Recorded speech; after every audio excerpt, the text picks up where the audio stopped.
ओम श्री परमात्मने नमः।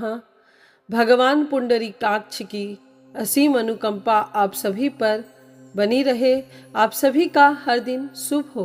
आप सभी का मेरे YouTube चैनल स्पिरिचुअल जर्नी 75 में हार्दिक स्वागत है। आज के वीडियो में आप श्रवण करेंगे पद्म पुराण के उत्तरखंड के अध्याय 191 को, जिसमें कार्तिक महात्म्य के प्रसंग में राजा चोल और विष्णुदास की कथा का वर्णन किया गया है। नारद जी कहते हैं, इस प्रकार विष्णु पार्षदों के वचन सुनकर धर्मदत्त को बड़ा आश्चर्य हुआ। वे उन्हें साष्टांग प्रणाम करके बोले, प्राय सभी लोग भक्तों का कष्ट दूर करने वाले श्री विष्णु की यज्ञ, दान, व्रत, तीर्थ सेवन और तपस्याओं के द्वारा विधि पूर्वक आराधना करते हैं। उन समस्त साधनों में कौन सा ऐसा साधन है जो श्री विष्णु को प्रीतिकारक तथा उनके सामीप्य की प्राप्ति कराने वाला है? किस साधन का अनुष्ठान करने से उपर्युक्त सभी साधनों का अनुष्ठान स्वतः हो जाता है? दोनों पार्षदों ने कहा, ब्रह्म, तुमने बहुत उत्तम बात पूछी है। अब एकाग्र चित्त होकर सुनो। हम इतिहास सहित प्राचीन वृत्तांत का वर्णन करते हैं। पहले कांजीपुरी में चोल नामक एक चक्रवर्ती राजा हो गए हैं। उनके अधीन जितने देश थे वे भी चोल नाम से ही विख्यात हुए। उस समय कोई भी मनुष्य दरिद्र, दुखी, पाप में मन लगाने वाला अथवा रोगी नहीं था। उन्होंने इतने यज्ञ किए थे जिनकी कोई गणना नहीं हो सकती। उनके यज्ञों के सुवर्णमय एवं शोभाशाली यूपों से भरे हुए ताम्रपर्णी नदी के दोनों किनारे चैत्र रथ वन के समान सुशोभित होते थे। एक समय की बात है, राजा चोल अनंत शयन नामक तीर्थ में गए, जहां जगदीश्वर श्री विष्णु योग निद्रा का आश्रय ले सो रहे थे। वहां लक्ष्मी रमण भगवान श्री विष्णु के दिव्य विग्रह की राजा ने विधि पूर्वक पूजा की। मणि, मोती तथा सुवर्ण के बने हुए सुंदर फूलों से पूजन करके उन्होंने भगवान को साष्टांग प्रणाम किया। प्रणाम करके वे ज्यों ही बैठे, उसी समय उनकी दृष्टि भगवान के पास आते हुए एक ब्राह्मण पर पड़ी, जो उन्हीं की कांची नगरी के निवासी थे। उनका नाम विष्णुदास था। वे भगवान की पूजा के लिए अपने हाथ में तुलसी दल और जल लिए हुए थे। निकट आने पर उन ब्रह्म ऋषि ने विष्णु सूक्त का पाठ करते हुए देव देव भगवान को स्नान कराया और तुलसी की मंजरी तथा पत्तों से विधिवत पूजा की। राजा चोल ने जो पहले रत्नों से भगवान की पूजा की थी, वह सब तुलसी पूजा से ढक गई। यह देख राजा कुपित होकर बोले, विष्णुदास, मैंने मणियों तथा सुवर्ण से भगवान की पूजा की थी। वह कितनी शोभा पा रही थी, किंतु तुमने तुलसी दल चढ़ाकर सब ढक दी। बताओ ऐसा क्यों किया? मुझे तो ऐसा जान पड़ता है तुम बड़े मूर्ख हो, भगवान विष्णु की भक्ति को बिल्कुल नहीं जानते। तभी तो तुम अत्यंत सुंदर सजी सजाई पूजा को पत्तों से ढके जा रहे हो। तुम्हारे इस बर्ताव पर मुझे बड़ा आश्चर्य हो रहा है। विष्णुदास बोले, राजन, आपको भक्ति का कुछ भी पता नहीं है। केवल राज लक्ष्मी के कारण आप घमंड कर रहे हैं। बताइए तो, आज से पहले आपने कितने वैष्णव व्रतों का पालन किया है? राजा ने कहा, ब्राह्मण, यदि तुम विष्णु भक्ति से अत्यंत गर्व में आकर ऐसी बात करते हो तो बताओ तुम में कितनी भक्ति है? तुम तो दरिद्र हो, निर्धन हो। तुमने श्री विष्णु को संतुष्ट करने वाले यज्ञ और दान आदि कभी नहीं किए हैं तथा पहले कहीं कोई देवालय भी नहीं बनवाया है। ऐसी दशा में भी तुम्हें अपनी भक्ति का इतना घमंड है।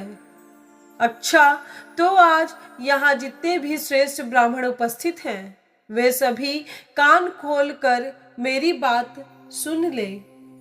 देखना है मैं पहले भगवान विष्णु का दर्शन पाता हूँ या यह। इससे लोगों को स्वयं ही ज्ञात हो जाएगा कि हम दोनों में से किसमें कितनी भक्ति है। दोनों पार्षद बोले, ब्रह्म। यह कहकर राजा चोल अपने राजभवन को चले गए और उन्होंने महर्षि मुद्गल को आचार्य बनाकर वैष्णव यज्ञ का अनुष्ठान आरंभ किया, जिसमें बहुत से ऋषियों का समुदाय एकत्रित हुआ। बहुत सा अन्न खर्च किया गया और प्रचुर दक्षिणा बांटी गई।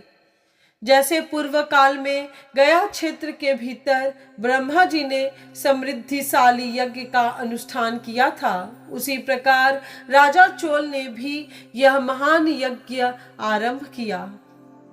उधर विष्णुदास भी वहीं भगवान के मंदिर में ठहर गए और श्री विष्णु को संतुष्ट करने वाले शास्त्रोक्त नियम का भली भांति पालन करते हुए सदा ही व्रत का अनुष्ठान करने लगे। माघ और कार्तिक के व्रत, तुलसी के बगीचे का भली भांति पालन, एकादशी का व्रत, द्वादश अक्षर मंत्र का जप तथा गीत, नृत्य आदि मांगलिक उत्सवों के साथ षोडशोपचार द्वारा प्रतिदिन श्री विष्णु की पूजा, यही उनकी जीवनचर्या थी। वे इन्हीं व्रतों का पालन करते थे। चलते, खाते और सोते समय भी उन्हें निरंतर श्री विष्णु का स्मरण बना रहता था। वे समदर्शी थे और संपूर्ण प्राणियों में भगवान विष्णु को स्थित देखते थे। उन्होंने भगवान विष्णु के संतोष के लिए उद्धापन विधि सहित माघ और कार्तिक के विशेष विशेष नियमों का भी सर्वदा पालन किया। इस प्रकार राजा चोल और विष्णुदास दोनों ही भगवान विष्णु की आराधना करने लगे। दोनों ही अपने अपने व्रत में स्थित रहते थे। दोनों की ही इंद्रियां और दोनों के ही कर्म भगवान में ही केंद्रित थे। एक दिन की बात है, विष्णुदास ने नित्य कर्म करने के पश्चात भोजन तैयार किया, किंतु उसे किसी ने चुरा लिया।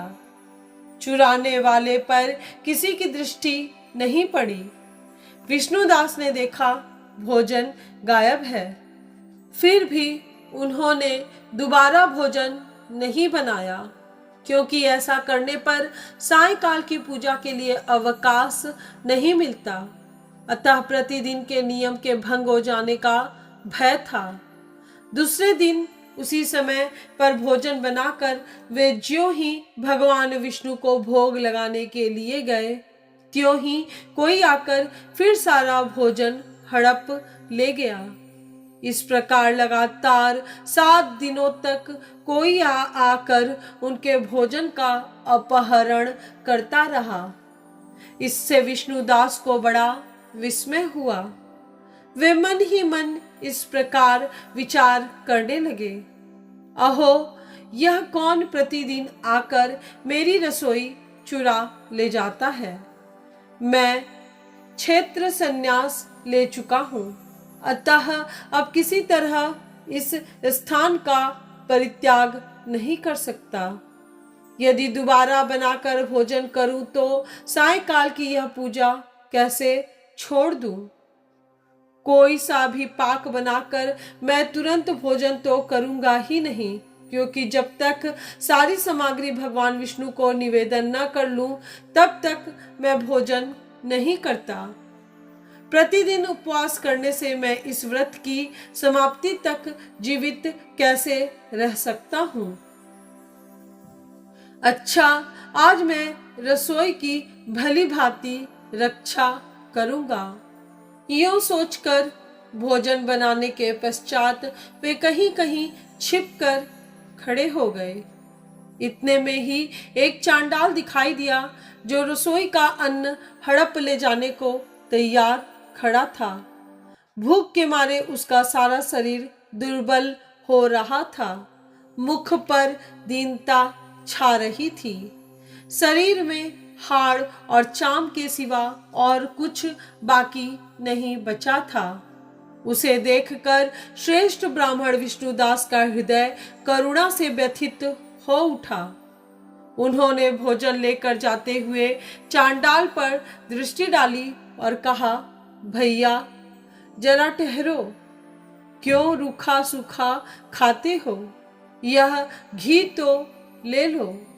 इस तरह बोलते हुए विप्रवर विष्णुदास को आते देख चंडाल बड़े वेग से भागा और भय से मूर्छित होकर गिर पड़ा। चांडाल को भयभीत और मूर्छित देख द्विजश्रेष्ठ विष्णुदास वेग से चलकर उसके पास पहुंचे और करुणावश अपने वस्त्र के किनारे से उसको हवा करने लगे। तदनंतर जब वह उठकर खड़ा हुआ तो विष्णुदास ने देखा वह चांडाल नहीं, साक्षात भगवान नारायण ही शंख चक्र और गदा धारण किए सामने विराजमान है। कटी में पीतांबर, 4 भुजाएं, हृदय में श्रीवत्स का चिन्ह तथा मस्तक पर किरीट शोभा पा रहे हैं। अलसी के फूल की भांति श्याम सुंदर शरीर और कौस्तुभ मणि से जगमगाते हुए वक्षस्थल की अपूर्व शोभा हो रही है। अपने प्रभु को प्रत्यक्ष देखकर द्विजश्रेष्ठ विष्णुदास सात्विक भाव के वशीभूत हो गए। वे स्तुति और नमस्कार करने में भी समर्थ न हो सके। उस समय वहां इंद्र आदि देवता भी आ पहुंचे। गंधर्व और अप्सराएं गाने और नाचने लगी। वह स्थान सैकड़ों विमानों से भर गया और देव ऋषियों के समुदाय से सुशोभित होने लगा। चारों ओर गीत और वाद्यों की ध्वनि छा गई। तब भगवान विष्णु ने सात्विक व्रत का पालन करने वाले अपने भक्त विष्णुदास को छाती से लगा लिया और उन्हें अपने ही जैसा रूप देकर वे वैकुंठ धाम को ले चले। उस समय यज्ञ में दीक्षित हुए राजा चोल ने देखा विष्णुदास एक सुंदर विमान पर बैठकर भगवान विष्णु के समीप जा रहे हैं। विष्णुदास को वैकुंठ धाम में जाते देख राजा ने तुरंत ही अपने गुरु महर्षि मुद्गल को बुलाया और इस प्रकार कहना आरंभ किया। राजा बोले, जिसके साथ लाग डांट होने के कारण मैंने यह यज्ञ दान आदि कर्म का अनुष्ठान किया है, वह ब्राह्मण आज भगवान विष्णु का रूप धारण करके मुझसे पहले ही वैकुंठ धाम में जा रहा है। मैंने इस वैष्णव याग में भली भांति दीक्षित होकर अग्नि में हवन किया और दान आदि के द्वारा ब्राह्मणों का मनोरथ पूर्ण किया, तथापि अभी तक भगवान मुझ पर प्रसन्न नहीं हुए और इस ब्राह्मण को केवल भक्ति के ही कारण श्रीहरि ने प्रत्यक्ष दर्शन दिया है। अतः जान पड़ता है भगवान विष्णु केवल दान और यज्ञों से प्रसन्न नहीं होते। उन प्रभु का दर्शन कराने में भक्ति ही प्रधान कारण है। दोनों पार्षद कहते हैं, यो कहकर राजा ने अपने भांजे को राज्य सिंहासन पर अभिषिक्त कर दिया। वे बचपन से ही यज्ञ की दीक्षा लेकर उसी में संलग्न रहते थे, इसलिए उन्हें कोई पुत्र नहीं हुआ। यही कारण है कि उस देश में अब तक भांजे ही सदा राज्य के उत्तराधिकारी होते हैं। वे सब के सब राजा चोल के द्वारा स्थापित आचार का ही पालन करते हैं। भांजे को राज्य देने के पश्चात राजा यज्ञशाला में गए और यज्ञ कुंड के सामने खड़े होकर श्री विष्णु को संबोधित करते हुए 3 बार उच्च स्वर से निम्नांकित वचन बोले। भगवान विष्णु, आप मुझे मन, वाणी, शरीर और क्रिया द्वारा स्थिर भक्ति प्रदान कीजिए। यो कहकर वे सबके देखते देखते अग्नि में कूद पड़े। उस समय मुद्गल मुनि ने क्रोध में आकर अपनी शिखा उखाड़ डाली। तभी से आज तक उस गोत्र में उत्पन्न होने वाले समस्त मुद्गल ब्राह्मण बिना शिखा के ही रहते हैं। राजा ज्यों ही अग्नि कुंड में कूदे, उसी समय भक्त वत्सल भगवान विष्णु प्रकट हो गए और उन्होंने राजा को छाती से लगाकर एक श्रेष्ठ विमान पर बिठाया। फिर अपने ही समान रूप देकर उन देवेश्वर ने देवताओं सहित वैकुंठ धाम को प्रस्थान किया। उक्त दोनों भक्तों में जो विष्णुदास थे, वे तो पुण्यशील नाम से प्रसिद्ध भगवान के पार्षद हुए, तथा जो राजा चोल थे उनका नाम सुशील हुआ। हम वे ही दोनों हैं। लक्ष्मी जी के प्रियतम श्री हरि ने हमें अपने समान रूप देकर अपना द्वार पाल बना लिया है। इसलिए धर्मज्ञ ब्राह्मण, तुम भी सदा भगवान विष्णु के व्रत में स्थित रहो। मात्सर्य और दंभ का परित्याग करके सर्वत्र समान दृष्टि रखो। तुला, मकर और मेष की संक्रांति में सदा प्रातः स्नान किया करो। एकादशी के व्रत में लगे रहो और तुलसी वन की रक्षा करते रहो। ब्राह्मणों, गौओं तथा वैष्णवों की सदा ही सेवा करो। मसूर, कांजी और बैंगन खाना छोड़ दो। ऐसा करने से तुम भी शरीर का अंत होने पर श्री विष्णु के परम पद को प्राप्त करोगे। जैसे हम लोगों ने भगवान की भक्ति से ही उन्हें पाया है, उसी प्रकार तुम भी उन्हें प्राप्त कर लोगे। तुमने जन्म से लेकर अब तक जो श्री विष्णु को संतुष्ट करने वाला यह व्रत किया है, इससे यज्ञ, दान और तीर्थ भी बड़े नहीं हैं। विप्रवर, तुम धन्य हो, क्योंकि तुमने जगत गुरु भगवान श्री विष्णु को प्रसन्न करने वाले इस व्रत का अनुष्ठान किया है, जिसके एक भाग का पुण्य पाकर ही प्रेत योनि में पड़ी हुई कलहा मुक्त हो गई। अब हम लोग इसे भगवान विष्णु के लोक में ले जा रहे हैं। नारद जी कहते हैं, राजन, इस प्रकार विमान पर बैठे हुए विष्णु के दूतों ने धर्मदत्त को उपदेश देकर कलहा के साथ वैकुंठ धाम की यात्रा की। तत्पश्चात धर्मदत्त भी पूर्ण विश्वास के साथ उस व्रत में लगे रहे और शरीर का अंत होने पर अपनी दोनों पत्नियों के साथ वे भगवान के परम धाम को चले गए। जो पुरुष इस प्राचीन इतिहास को सुनता और सुनाता है, वह जगत गुरु भगवान की कृपा से उनका सानिध्य प्राप्त कराने वाली उत्तम गति को पाता है। आज की यह कथा यहीं पूर्ण हुई। इस चैनल के अगले वीडियो में आप अवश्य सुनिए पद्म पुराण के उत्तरखंड के अध्याय 192 को, जिसमें पुण्यात्माओं के संसर्ग से पुण्य की प्राप्ति के प्रसंग में धनेश्वर ब्राह्मण की कथा का वर्णन किया गया है।